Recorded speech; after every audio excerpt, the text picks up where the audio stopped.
Bonjour à tous, dans cette vidéo nous allons faire quelques rappels sur la multiplication et la division entre deux fractions. Premièrement, nous allons nous intéresser à la multiplication. Donc pour multiplier une fraction par une autre fraction, on multiplie les numérateurs entre eux et on multiplie les dénominateurs entre eux. Nous allons faire quelques exemples pour illustrer cela. Premièrement, si nous prenons 3 quarts fois 6 douzièmes, on multiplie les numérateurs entre eux, donc on fait 3 fois 6, et on multiplie les dénominateurs entre eux, donc sur 4 fois 12. Si on effectue ces multiplications, 3 fois 6, c'est égal à 18, et 4 fois 12, c'est égal à 48. Donc, on trouvera 18 sur 48. Et si on simplifie cette fraction, on trouvera que cette fraction est égale à 3 sur 8. Si vous avez des petits doutes sur la simplification de fractions, vous pouvez trouver en description ou dans le petit en haut à droite de votre écran notre vidéo sur ce sujet. Prenons maintenant un deuxième exemple, 3 quarts fois 2.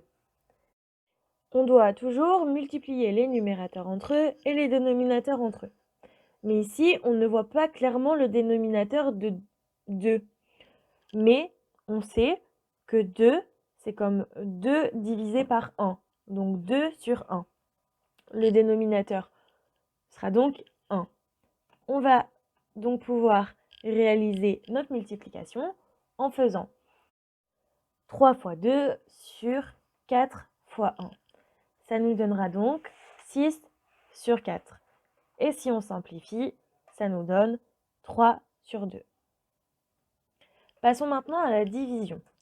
Donc diviser une fraction, c'est la multiplier par son inverse.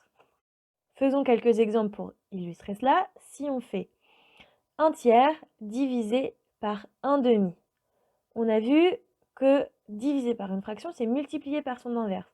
Donc on va multiplier 1 tiers par l'inverse de 1 demi. Et donc l'inverse d'une fraction, c'est inverser le numérateur et le dénominateur. On va donc multiplier 1 tiers par 2 sur 1. Et si on réalise la multiplication comme on l'a fait précédemment, on va trouver que c'est égal à 2 tiers. Prenons maintenant un deuxième exemple. Si nous avons 5 demi sur 3 demi, on a donc que 5 demi est divisé par 3 demi. On va donc multiplier 5 demi par l'inverse de 3 demi. Et l'inverse de 3 demi, c'est 2 tiers.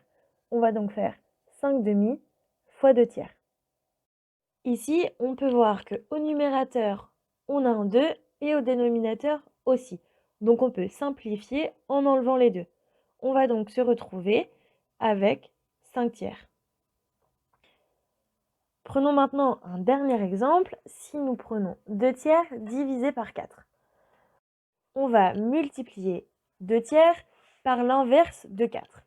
Et l'inverse de 4, qu'est-ce que c'est? On sait que 4, c'est comme si c'était 4 sur 1. Donc si on inverse le numérateur et le dénominateur, l'inverse de 4, c'est 1 quart. On aura donc 2 tiers fois 1 quart. Et si on réalise la multiplication comme précédemment, on se retrouvera avec 2 douzièmes. Et 2 douzièmes, si on le simplifie, ça nous donne 1 sixième. Voilà pour cette vidéo, nous vous remercions de l'avoir regardée. Vous pouvez trouver dans la barre d'informations le lien vers notre site internet et toutes nos autres vidéos. Nous vous souhaitons de bonnes révisions et un bon courage.